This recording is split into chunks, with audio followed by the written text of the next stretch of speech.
সবাইকে জানাই good morning.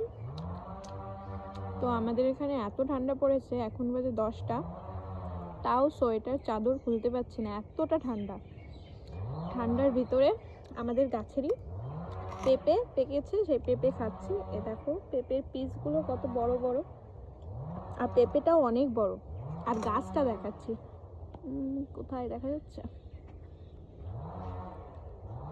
ওই যে একটা পেঁপে গাছ দেখা যাচ্ছে, এটা ওই গাছেরই পেঁপে। পেঁপেগুলোর পিস দেখাচ্ছি, আমার মুখের থেকে বড়, দেখো খেতেও টেস্টি। তোমাদের ওইখানে ঠান্ডা কেমন পড়েছে কমেন্টে বলো, আর পেঁপে কারা কারা ভালো খাও সেটাও কমেন্টে বলো। আর আমার ভিডিওটা একটা লাইক কমেন্ট শেয়ার করে দিও। সবাইকে টাটা।